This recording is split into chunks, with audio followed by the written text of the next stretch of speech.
Bonjour à toutes et tous, j'espère que vous êtes en pleine forme pour aujourd'hui voir le tirage du village. Alors moi c'est comme ça que je l'ai appelé, mais c'est pas moi qui l'ai inventé. Vous le connaissez peut-être sous le nom de grand tableau ou de constellation. Moi j'aime bien l'appeler le village parce qu'il y a des petites maisons partout, vous allez voir. Je l'ai agrémenté un peu. C'est pas le tirage le plus simple hein, à découvrir, mais voilà, il faut connaître pas mal les arcanes majeurs et puis leur numérotation surtout. Mais je vous fais confiance et je m'en viens vous l'expliquer. N'importe quoi.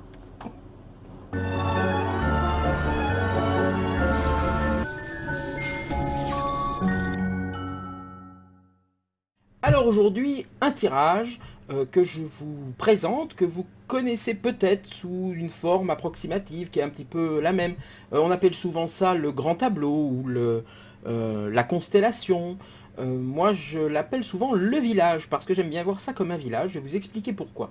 Vous avez peut-être déjà vu dans les vidéos qui précèdent que l'on peut placer les tarots pour bien les comprendre en septénaire, c'est-à-dire comme ceci. Voilà, vous voyez qu'en bas, vous avez la lame 1, et puis tout en haut à droite, la lame 21. Vous avez 7 lames, 3 x 7, 21. La partie basse, la partie du monde connu, du matériel, la partie centrale, la partie des épreuves, on va dire. Et puis la partie haute qui est une partie plus céleste. Et puis vous avez le mat qui est sur le côté. Donc ça, c'est une manière de voir les choses. Pour le tirage que je vais vous présenter, et c'est vrai que je ne commence pas par le tirage le plus simple, parce que c'est un tirage qui nécessite de déjà bien connaître les tarots, donc de bien connaître les 22 premières lames, leur numérologie, leur numérotation plutôt, ça c'est le plus important. C'est-à-dire de savoir comment se situent ces trois septénaires, comment ils se placent, où telle lame doit être dans un septénaire. Vous avez bien ici, quand vous voyez ces trois septénaires, une sorte de maison, si vous voulez. La maison 1, c'est la maison du battleur.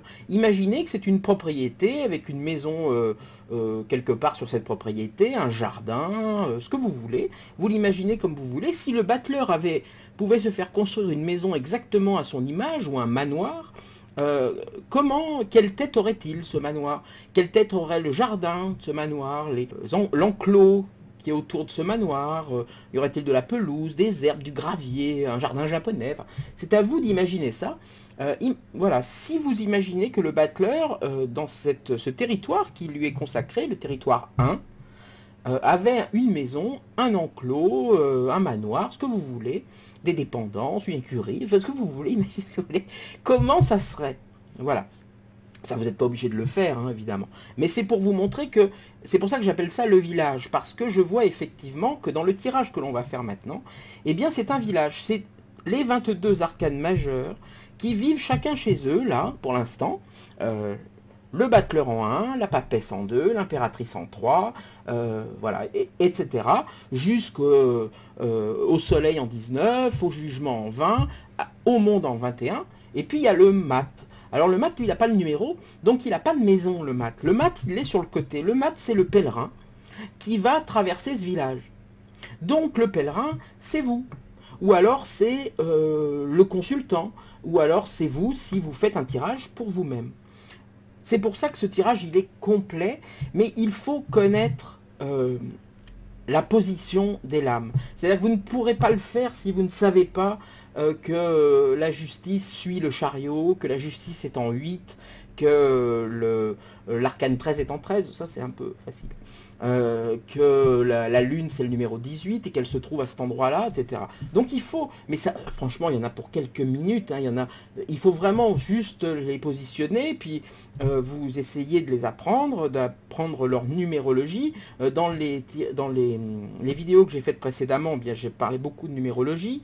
Et puis voilà, finalement de savoir que le pendu c'est le 12, que l'arcane 13 c'est le 13, que tempérance c'est la 14, etc. C'est la base du tarot de Marseille. Donc il faut vraiment connaître les numéros des lames et puis savoir après les placer dans un septénaire. Vous prenez votre tarot, les 22 arcanes majeures et vous les placez, vous les retournez si vous voulez, sans savoir ce que c'est, mais vous essayez ou vous les écrivez et vous essayez de vous dire de les mettre dans l'ordre de vous dire vraiment, je sais que la maison Dieu, c'est l'arcane 16. Je sais que le diable, c'est l'arcane 15. Je sais que le monde, c'est 21.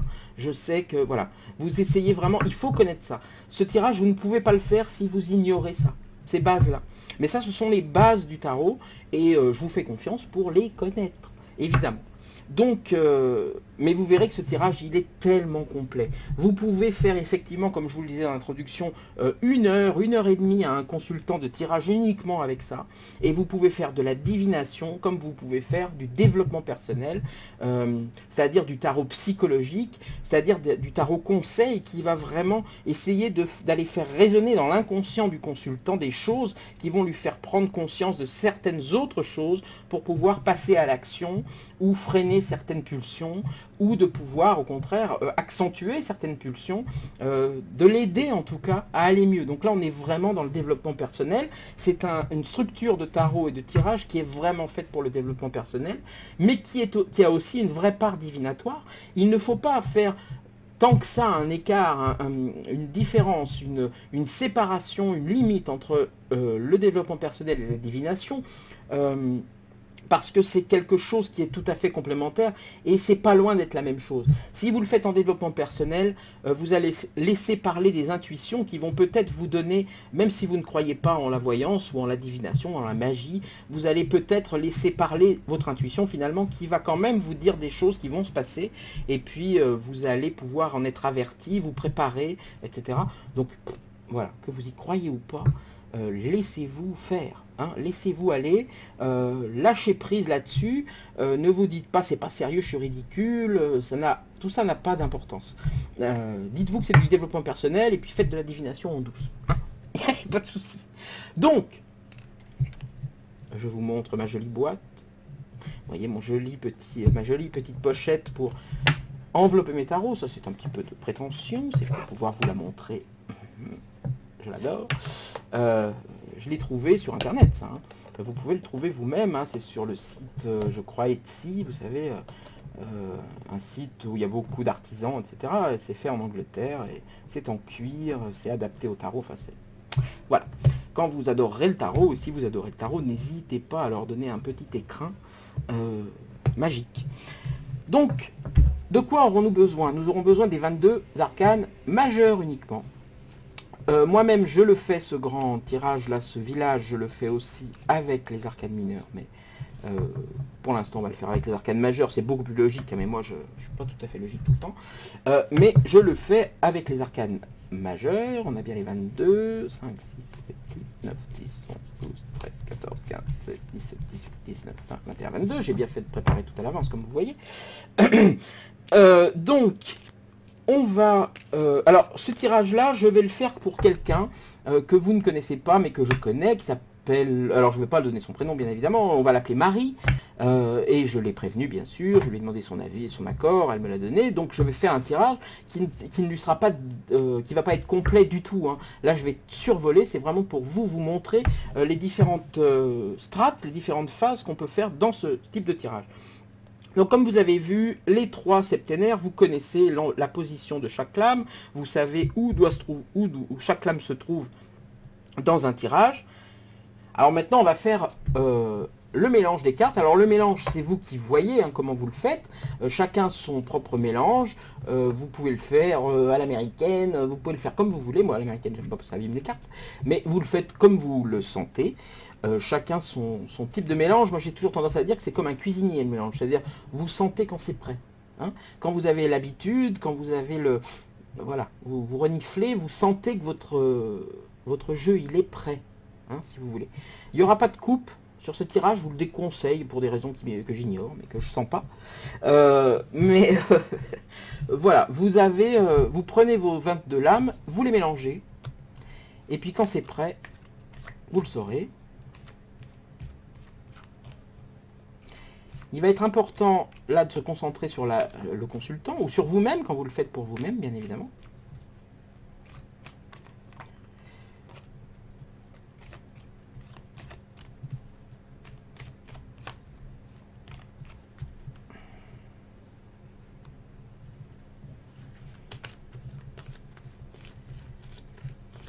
Ça c'est mon petit truc à moi. Hein.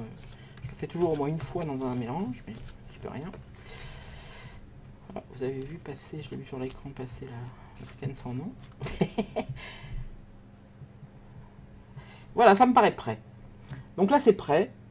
Vous posez le jeu quelque part. Et on va les tirer maintenant une par une.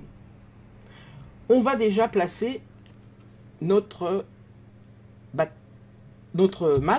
Je ne sais plus dans quel sens elles sont, pardon. Voilà, on va placer notre mat. On va faire comme ça sera plus simple. On va placer ici, je vais essayer de faire en sorte que ça aille avec la vidéo, je n'ai pas l'habitude, notre battleur. Là, on va mettre cette lame dans la maison où aurait dû être la papesse, l'impératrice, l'empereur, le pape, l'amoureux, le chariot, la justice, l'ermite, la roue de fortune, au centre du jeu, la force, le pendu, l'arcane sans nom, tempérance,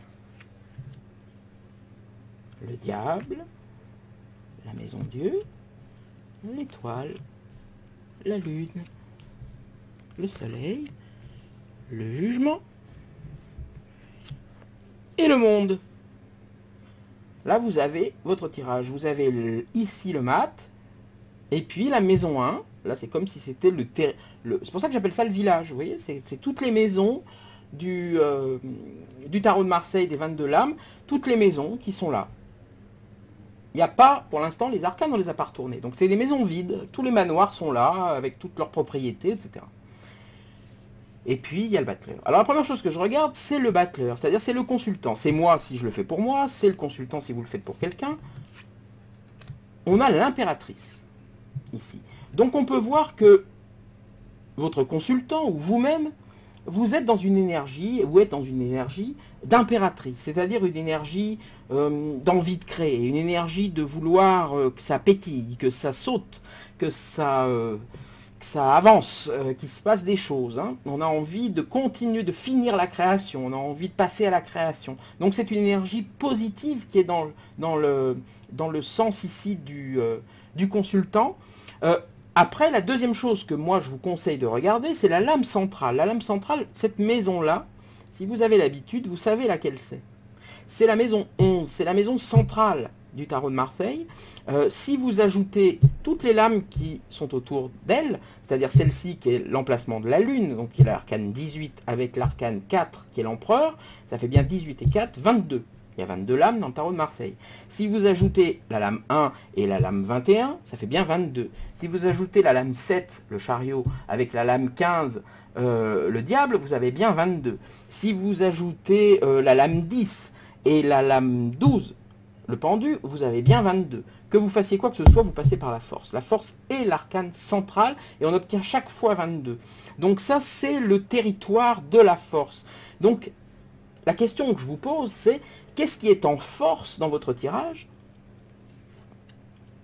Dans le tirage de Marie, eh bien, c'est le battleur. Donc, c'est bien une idée de démarrage de quelque chose. On a une énergie qui imprègne notre mat, qui est l'énergie de l'impératrice. C'est bien l'impératrice, c'est-à-dire l'envie de créer qui va passer à travers toutes ces lames, toutes ces propriétés.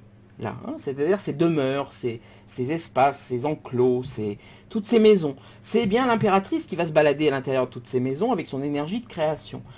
Et on a en force, pour quelque part aider le consultant, ou en tout cas il faudra passer par l'énergie du battleur pour pouvoir accéder à tous ces territoires. Donc ça veut dire que ce personnage qui a envie de créer est sur un renouveau, a envie de créer des nouvelles choses. C'est une personne qui a envie absolument de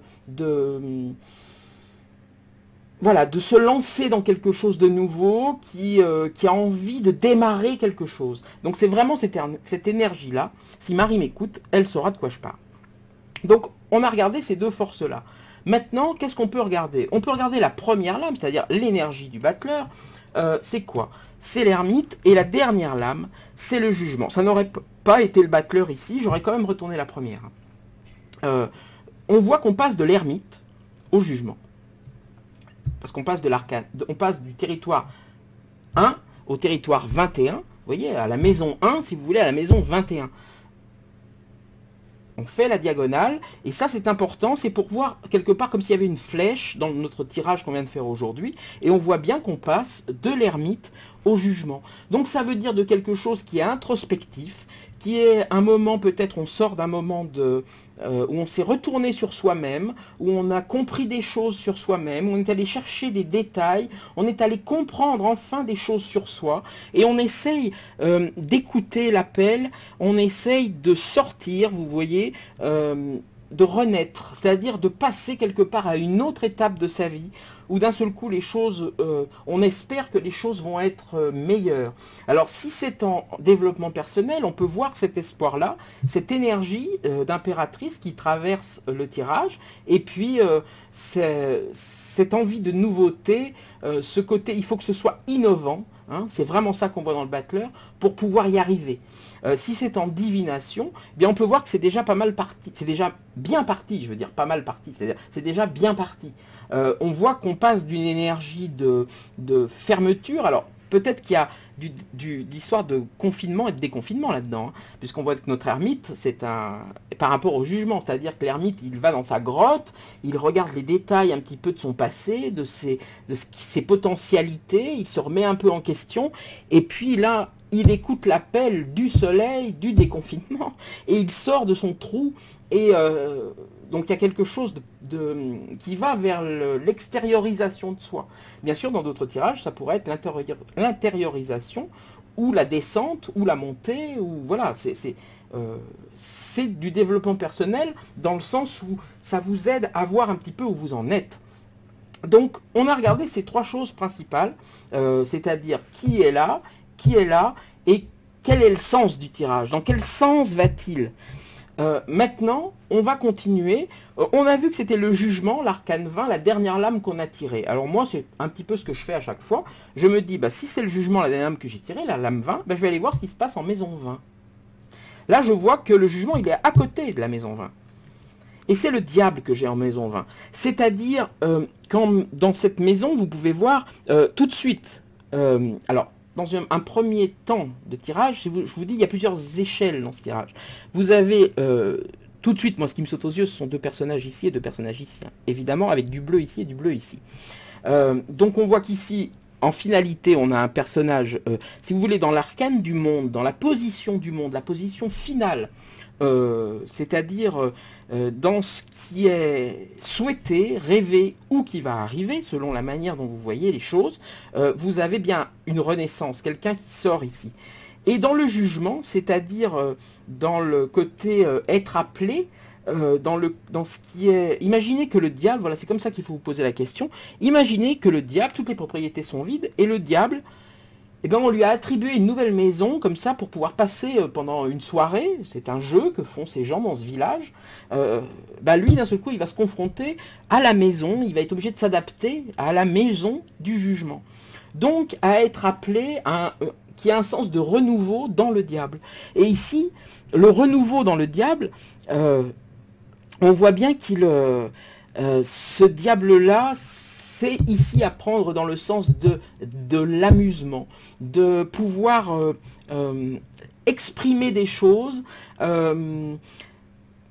oser. Voilà, il y a ici la notion d'oser un peu de folie, d'oser un peu de décadence, d'oser un peu de liberté à ce niveau-là. C'est-à-dire, il y a quelque chose qui demande de répondre à l'appel de la folie, un peu, dans cette notion du diable.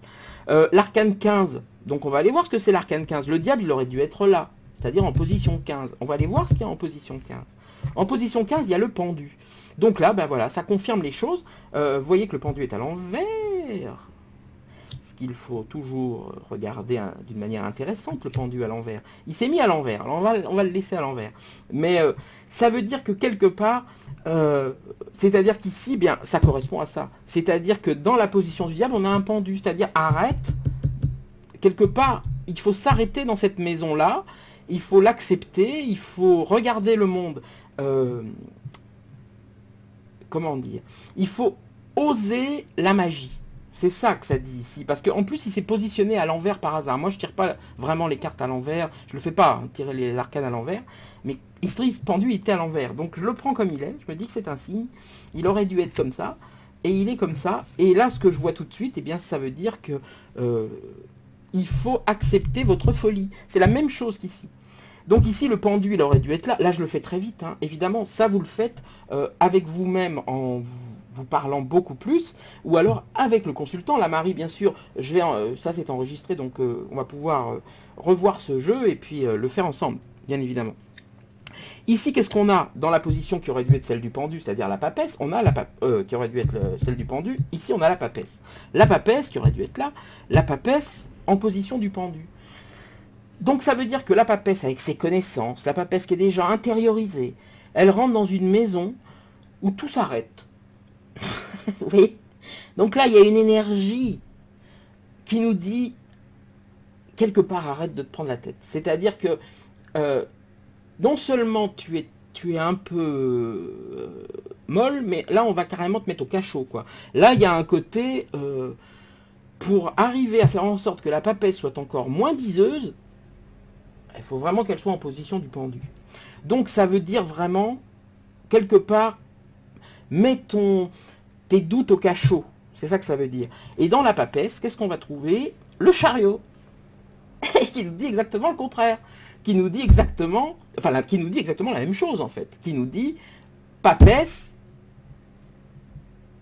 prends l'énergie du chariot. C'est-à-dire que le chariot, il rentre dans l'énergie de la papesse, et quelque part, il est en train de faire un peu vivre cette maison. Je vois que ça, c'est ma webcam qui est pas terrible. Et quand on la bouge un peu, ça va s'arrêter de bugger. Mais bon, pas grave. Donc ici, voilà, on voit bien cette énergie. Le chariot, il rentre dans la papesse, il rentre dans le monde de la papesse, et il est en train de quelque part réénergiser tout ce monde-là, quoi. Hein, le chariot qui aurait dû se trouver là, ici c'est le soleil. Alors le soleil, au niveau du chariot, c'est quelque chose de complémentaire, c'est quelque chose qui justement demande à bouger encore plus. C'est-à-dire que le chariot ici, alors ça ce sont les autres niveaux de lecture qu'on peut voir, hein. Il y a plein de niveaux de lecture. On voit qu'ici, les deux personnages qui sont ici sont des chevaux, donc des animaux qui partent un à droite, un à gauche. Ici ce sont des êtres humains qui se rallient. Donc on peut voir que quelque part ici, vous voyez les personnages du soleil, ils se transforment, ils se transmutent, c'est-à-dire les chevaux se transmutent en jeunes enfants qui s'allient l'un à l'autre. C'est-à-dire qu'ils font en sorte que les choses deviennent humaines, concrètes, et pas bêtes et méchantes, quoi, comme ces animaux-là. Alors c'est pas méchant les chevaux, mais ils sont pas bien clairs avec eux-mêmes, et puis ce sont des animaux. Ils n'ont pas atteint les niveaux de conscience qu'ont évidemment les personnages du soleil. Donc on nous demande d'oser, d'avancer, de ne pas le faire ça avec nos tripes, mais bien de faire ça avec notre intellect, avec notre cerveau. Voilà. En position du soleil, maintenant, puisqu'on était au soleil, on a l'amoureux. Alors l'amoureux, bah, c'est exactement la même chose, ça nous dit ça. Ça nous dit que dans l'énergie du soleil, il faut passer aux humains, il faut se consacrer aux humains, à l'intelligence, à l'association entre humains, que c'est ce qui compte le plus en fait, que c'est le plus important. J'ai vu qu'il y avait des petits bugs en bas et tout, tant pis, hein, je vais le laisser parce que j'ai pas le temps de le refaire, tant pis. C'est ma webcam qui est pas terrible, mais ça, je ferai mieux la prochaine fois, vous inquiétez pas, je vais trouver une solution. Dans l'amoureux qui doit être ici, qu'est-ce qu'on trouve? Le mat, alors ça c'est intéressant. Voilà, ce que je cherchais depuis tout à l'heure, c'est d'arriver jusqu'au mat. Ça m'énerve, hein. Voilà, bon, j'ai recalé un petit peu la caméra parce que ces petits bugs m'énervent. Donc, vous avez ici effectivement le mat. Alors, le mat, il se trouve là. Alors ça, on va rentrer ici ou dans une position de développement personnel, on va dire que le mat, c'est le consultant, c'est vous. C'est-à-dire que ça, vous avez laissé votre place ici de mat à l'impératrice. Et c'est en amoureux que vous vous trouvez actuellement dans votre chemin. Donc en développement personnel, ça veut dire que vous êtes actuellement dans une idée de pouvoir faire des associations, de pouvoir regarder à droite ce que vous pouvez faire, à gauche ce que vous pouvez faire, avec qui allez-vous agir. Vous êtes en train de vous poser plein de questions de cet ordre-là. Et ça, vous le retrouvez dans le mat. Qui est ici. En divination, on va y voir le fait qu'il est de ce côté-là du tarot, c'est-à-dire qu'il est avancé dans le tarot. Vous voyez, si ici c'est le présent, là c'est le futur proche, là c'est le futur un peu plus lointain, là c'est le futur très lointain, là c'est le passé proche, passé un peu plus lointain, passé très lointain. Notre mat, il se trouve dans le futur quand même assez lointain, c'est-à-dire qu'il se projette, c'est-à-dire que là, on va voir que tout ce qui va se passer de ce côté-là, après, disons à son niveau et après lui, va être le futur. Et là, en divination, on va pouvoir voir le futur de ce côté-là. Et ça parle de son passé lié à ce qu'il est en train d'entreprendre. S'il était ici, le mat, eh bien, on pourrait dire que tout est à faire, si vous voulez. Que ça aurait vraiment... Vous savez, il y a des périodes de la vie, on est au début de quelque chose et tout est devant nous, tout est ouvert. On vient vraiment de fermer une page. Et puis il y a des fois dans sa vie, on est là, et quelque part tout est derrière nous et tout reste à recommencer, mais on n'a pas encore commencé le nouveau chapitre. Ici, on voit que le mat, il nous propose un avenir, il se projette dans l'avenir, et il nous propose quand même une ligne ici, et deux au-dessus de lui, pour nous dire un petit peu la solution. Donc en divination, il va falloir voir ça aussi, où il se place. Là, il est dans la partie basse. Hein, ça veut dire qu'il est dans le concret. Il est dans des projets, puisqu'il a une mentalité d'impératrice, notre mat. Hein. Donc il est dans des projets, et il est dans le concret. Lui, ce qu'il veut, c'est concrétiser des choses, c'est faire des choses claires, précises, nettes, concrètes, palpables, voilà. Il veut fabriquer des étuis, vous voyez. Il a des projets concrets et il se projette dans l'avenir. On voit qu'ici, alors ça c'est encore un niveau de lecture, après ce sont les regards par rapport, on voit que la papesse ici elle regarde notre petit battleur qui lui fait mine de regarder ailleurs. Mais peut-être regarde-t-il ce qu'il y a là, hein. C'est pour ça que ça vous le faites généralement en fin. Moi pour vous dire les choses, je ne le fais pas comme ça, ce tirage du village, ce que j'appelle le village. Je les mets droites tout de suite. Parce que j'ai l'habitude et que je regarde tout. Mais en le faisant comme ça, en retournant lame par lame, ça vous permet petit à petit de rentrer dedans et puis de vous faire la surprise à chaque fois. Et puis, il y a quelque chose de didactique, il y a quelque chose de ludique, il y a quelque chose qui vous... Voilà, qui est plus intéressant. Alors là, le mat, on voit qu'on l'avait déjà notre mat. Là, évidemment, je survole. Hein, comme je vous dis, ça, ce tirage, il peut durer 1h30. Et puis, bien sûr, c'est en discutant soit avec vous-même, soit avec votre consultant, que vous le faites. Parce que le consultant, c'est l'occasion justement en tarot psychologique, lui il va vous dire, mais il va vous le dire même si vous lui demandez pas, hein, il va vous dire, mais oui, mais moi, ça me fait plutôt penser, je sais pas, une émission de télé que j'ai vue l'autre jour, où il y avait un jeune roi qui était machin, et lui il va voir des choses dedans, qui vont être importantes. Vous savez que ce chariot, il est dans la position de la papesse, mais votre consultant lui ne le sait pas, donc ça sert à rien de lui dire le chariot, vous voyez que là il est en position de papesse, lui il sait même pas ce que c'est que la papesse, il va pas comprendre. Donc il faut, vous allez traduire les choses, mais lui il va vous donner des indications, il va vous dire c'est marrant parce que j'avais un cheval quand j'étais petit, et ça me parle parce que quelque part à un moment il y avait mon grand-père et puis lui il va d'un seul coup vous faire une histoire avec les lames qu'il a devant. Et là il faut vraiment l'écouter, parce que là ça veut dire que c'est son inconscient qui travaille. C'est l'intérêt du tarot. Le tarot psychologique, c'est... Comment dire? Divination, tarot psychologique, développement personnel, c'est pareil. Après, on se dit qu'on fait que du tarot psychologique, mais on fait de la voyance quand même. On se dit qu'on fait que de la voyance, mais on fait beaucoup de tarot psychologique aussi. C'est comme ça. Faut le prendre pour ce que c'est et pas vous prendre la tête. Donc là, je vous disais, notre mat, on l'a déjà là. Donc on ne sait plus quelle lame prendre. Et bien on continue, tout simplement. On prend la troisième. 1, 2, 3. Donc celle-là, on l'a pas retournée, on la prend. Et puis on continue. Là, on voit que le monde est en impératrice. C'est-à-dire que notre impératrice ici, elle est pleine de projets, elle a envie de faire des choses. Et il se trouve que c'est le monde qui est dans sa maison en plus. Donc on voit bien que c'est quelque chose, elle a envie de créer des grandes choses pour sa vie. Hein. Donc Marie... si tu m'entends, tu dois comprendre de quoi je parle. Et puis après on continue, le monde on l'a déjà fait, donc on prend la 4, etc. Bon, je retourne tout là parce que je peux pas continuer toute cette consultation là, je le referai avec Marie, avec elle, avec ces mêmes lames là, on en parlera, et puis elle-même, elle va les regarder ces lames, et puis elle saura que je parle d'elle. Voilà. Non, c'est moi qui me suis gouré, voilà, voilà. Tac. Alors, la dernière chose, c'est qu'il y a encore peut-être des niveaux. Alors je vous disais, voilà, cette papesse, elle regarde notre battleur, qui lui-même regarde la maison Dieu. Donc lui, il est en train de regarder quelque chose en train ou de s'écrouler, ou de s'ouvrir à des nouveautés. Il est en force, le battleur, hein. Donc toute cette énergie en force au centre du tirage, c'est l'énergie de vouloir créer quelque chose de nouveau, de vouloir avancer.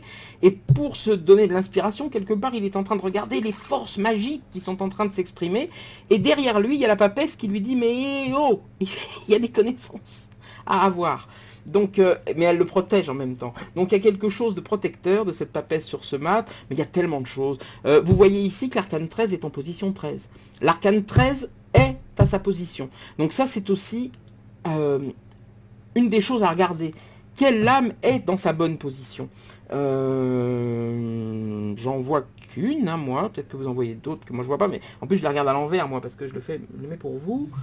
On voit qu'ici, non. Non, ben, je pense que c'est là. Ah si, bien sûr, il y a tempérance en 14. Voilà. Donc vous avez deux lames positionnées dans leur vraie position. Elles ont retrouvé, elles, leur vraie maison. Donc ça veut dire que l'arcane 13, elle est juste. Ça veut dire que tempérance, elle est juste. Ça veut dire que les deux sont vraiment là où elles doivent être. Ça veut dire que l'archétype de ces lames doit être pris tel quel. Donc ça, c'est important, quelque part, de les mettre en surbrillance, ces deux-là. Si elles sont justes, c'est qu'elles nous parlent. Ça veut dire qu'on est ici dans une période où on est vraiment en train de balayer des choses du passé. Peut-être de se débarrasser aussi de gens qui nous ennuient, qui nous apportent rien. On est en train aussi de... avec tempérance, d'essayer d'équilibrer notre réactivité, c'est-à-dire de ne plus s'enflammer, de ne plus se faire du mal avec ce que les autres nous disent. Moi je vois ça parce que je vois l'appel qui est ici en 21, je fais résonner les lames qui sont autour, hein. C'est-à-dire que je vois qu'ici en chariot, c'est-à-dire dans l'énergie vraiment je fais confiance à mon cerveau maintenant, c'est-à-dire je sais ce que je vaux. Donc je n'ai plus besoin de me rabaisser vis-à-vis de certaines personnes ou de m'excuser. Ici, il y a vraiment une notion de... j'écoute l'appel de l'ange qui est au-dessus. Vous voyez, il y a un archange ici qui appelle un ange ici, hein. Donc ça veut dire... crois en toi, quoi. Reviens à tes positions. Voilà. Pour l'instant, tu es sur un chemin terrestre ici de concrétisation de choses avec l'impératrice, mais en même temps, tu es appelé à des grandes choses et il est temps d'arrêter de te dire j'en suis pas capable, ou est-ce que je fais bien les choses, ou est-ce que je le mérite, ou est-ce que je suis pas un imposteur un peu dans l'histoire. Là on te dit non, t'es pas imposteur du tout, tu vas faire des grandes choses, tu vas faire des belles choses, faut y croire, mais il faut, t'es dans une période de toute façon où t'as pas le choix, c'est-à-dire que les choses elles s'éliminent d'elles-mêmes et tu laisses des rages du passé derrière toi, tu laisses... ici, l'arcane sans nom fait dos à la papesse, hein, c'est-à-dire que quelque part aussi, il prend la papesse ici pour ce qu'elle a de dogmes, de choses un peu fixes, il faut faire comme ci, il faut pas faire comme ça, de vieilles connaissances un peu moisies. Hein, la papesse n'a pas toujours des vieilles connaissances un peu moisies, loin de là, j'adore la papesse, mais ici avec l'arcane 13, on peut vraiment voir ça. Donc après, le dernier niveau de lecture, évidemment, c'est de voir quelle lame réagit avec quelle autre, etc. Quelles lames sont à leur place. Les couleurs ici, vous voyez qu'ici, par exemple... entre ces deux lames, vous avez plein de couleurs communes ici. On a l'impression qu'on se rend compte là de la gémellité entre la justice et l'amoureux. Pourquoi pourquoi ça peut parler, si vous voulez. On a ici un ange, on a ici peut-être un ange, on a ici peut-être un ange, ici peut-être un ange. C'est-à-dire qu'on voit que toute la partie haute droite du tableau, ici, il y a beaucoup d'anges. Hein. Ici un ange, ici un ange, ici un ange, ici peut-être un ange avec le diable. Voilà, on dirait que les anges se sont donné rendez-vous en haut à droite quand même pour notre amie Marie.